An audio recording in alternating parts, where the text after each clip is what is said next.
Okay, here we are for this year. Pressed for time, and I went a little bit long on the first segment of this, so went ahead and did the work that was necessary. Most of you, or some of you who've seen my other videos, you'll be able to pick up a lot of these techniques in the other videos. I don't feel it necessary to do the same techniques on every single video, but I did want to go ahead and do something on this tree before spring hit, which looks to be right around the corner, even though it went from 70-some degrees to, I think, 76 degrees 2 days ago to the high of 46 degrees today. So these trees are kind of trying to figure out what's going on. But we went ahead, and I think that this is the best outcome with what I had to work with this season. I'm happy with the outcome of this tree. Let's go ahead and go over it a little bit. I did go ahead and retain this lower branch here, just for now. It's going to aid in healing this large wound down here. You can see some of the branches are wired and some of the branches are not wired, and I've done that intentionally as well. The ones that are not wired are sacrificial branches. I did go ahead and cut them back. You know, I'll let them, the parts that bud from there, just grow freely, because the more energy that gets into those and the more they grow, the more these wounds are going to heal. So the sacrificial branches that I left on the tree are only around those large wound sites. So once this thing starts pushing growth, I'm going to come back and I'm going to re-wound those areas, okay? And what that'll do is it'll tell that tree, got damage here, I need to consolidate this damage, and it's going to create callus material to close those wounds up, okay? By doing the re-damaging those sites and letting these grow free, it's going to get a lot faster wound growth and close those large areas over a lot faster. So, may keep, may not. Ultimately, I don't think I'm going to keep this one. I do have this lower branch over here that I've wired into position. This one will also make a really nice #1 branch. It is on an outside bend, so that fits the bill. The first branch that we've grafted is right here. It's opposite and up higher than that other branch on the other side, so that would be perfect for a #2 branch, or eventually even a #1 branch. The second one that we've grafted is just above it on the opposite side of the tree as well. This could be a great #2 branch or #3 branch, either way. And by doing this, I've tied this branch over here, and this branch up here into that final design, so everything flows properly. Now, trees are not two-dimensional. We do need back branches, so let me spin this around for you. I've got this branch here as a back branch. I get this branch here, it's a little bit lower as a back branch as well. And if I need to later on in this, I can always develop another back branch right here, or utilize this right here as a potential back branch. I don't know if you can see this little teeny one right here. That's another potential back branch as well. I've left it as a sacrificial right now for this wound. And of course, I've got a branch here and a branch here that could eventually, if need be a back branch as well. But right now they're sacrificial branches in order to heal these wounds. It does like to back bud down low on this tree. I don't know that I'll get any back budding up in here, although I did get some right here.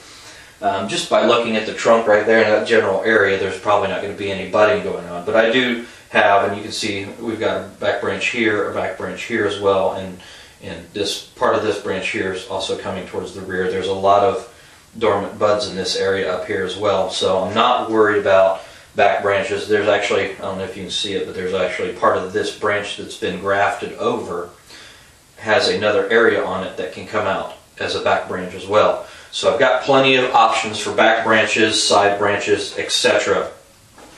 The ones I anticipate keeping, I've wired in place now. May not end up keeping all of them, but I like to keep my options open. So you can see that we've cut this off here. Right here is actually where this dormant bud is. So I've left a good 2.5 inches on the top of this tree for dieback. I did put some wound paste on it.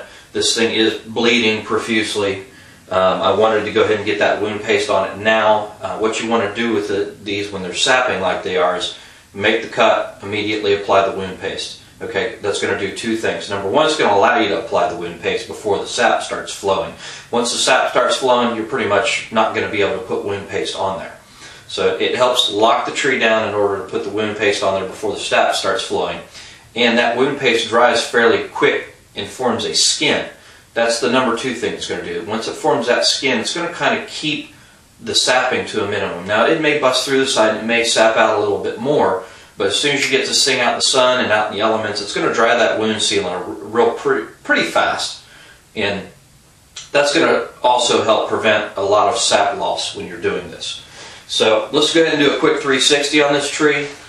And this is it for this season on this one. We're going to go ahead and let that apex grow free to help balance out the tree.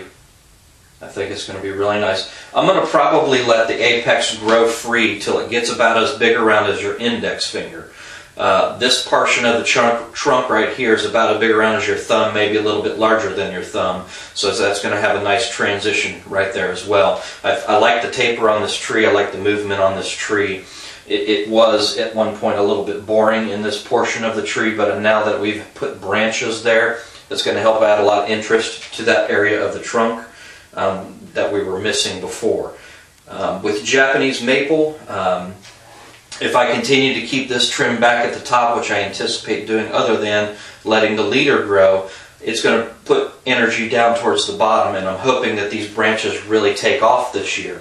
I'm going to apply fertilizer pretty heavy on this tree to try to encourage that. And the type of fertilizer I'm going to apply is a higher nitrogen content fertilizer. So the more nitrogen, the more leaf growth, the more branch growth, phosphorus and potassium, the more root growth and the more energy storage. So that's what I'm going to do with this one. I'm going to have a lot of growth because I'm going to be using a good amount of nitrogen. The key is that the branches that you're keeping, keep them trimmed back, keep them trimmed back. As soon as a shoot shoots out, you cut it off to 1 bud set. That's it. Let that one shoot out, cut it off to 1 bud set. That's where you get that real fine ramification on a tree. This one doesn't have internodial growth as pronounced as the Sharp's Pygmy. I just wanted to show you, for comparison purposes, here's the internodial growth on this thing. Okay, I've got a bud here, the next bud's here. That's about 2 inches in between internodial distances, where that Sharp's Pygmy was in this 2 inches of space. I probably have 5. This one only has 2. So it's very important on the branches that you want to keep, as soon as they shoot out and as soon as you see those little teeny bud sets starting to form. I mean, they're itty bitty bitty. I don't know if you can see these top ones here or not, but as soon as they even start to form that size, cut it. Okay, and that's going to encourage shorter internodial distances. If you leave them on and you let it grow free, it's just going to say woo, and it's going to just shoot up, and those distances are going to get real long. Now, it didn't bother me on these because I was letting these grow as sacrificial branches anyway to encourage root development. But you can see that if you let these things go, it'll really shoot out the distance between the nodes. And that's not real good on a medium or small size tree. So, like I said, I was anticipating removing these anyway, so it didn't matter. But on the branches that you want to keep that from happening. And the only way you can do that is as soon as these shoots shoot out, even this small one right here, this branch is still a sacrificial branch. Matter of fact, I'm going to probably remove it because it's no good. From the area that this branch right here starts to the tip right here where it actually started dying back, that's the only bud set on this whole branch. I'm going to zoom in on this branch so you can see it on the tree and see what I'm talking about.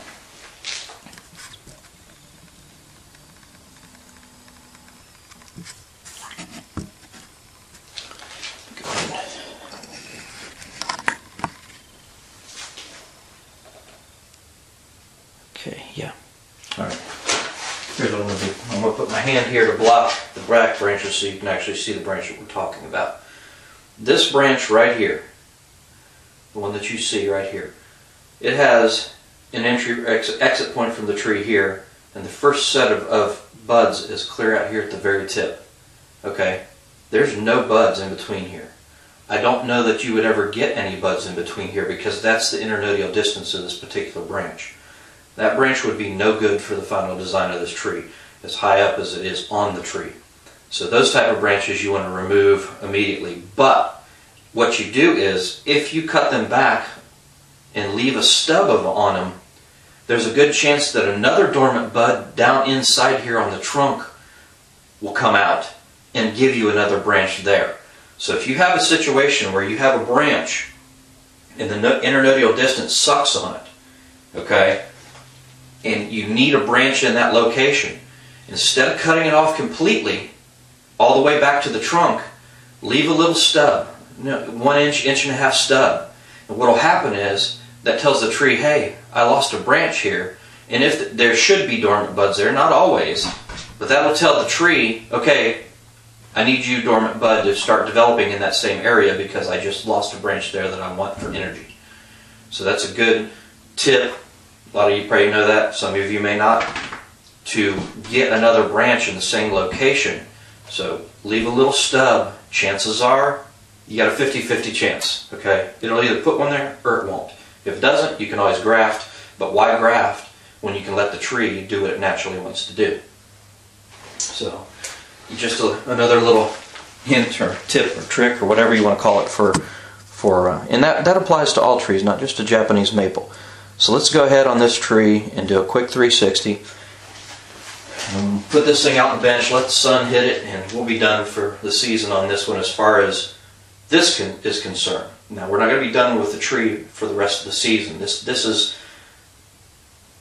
now we're going to start working on ramification, and I'll do a couple more videos on this tree throughout the course of this year. I'll probably end up leaf cutting this tree at one point in time, and I'm going to bring it back in once the growth has initially pushed to show you, what I'm talking about when I mean as soon as the branch comes out to trim it to shorten up that internodal distance. So let's go ahead and do a 360. We'll get this one back out on the bench, and we will continue this one once we get the initial flush up growth. I want you to also notice this tree angles towards the front, leaning towards the viewer, as well as having movement. So hopefully you can see the movement in this tree.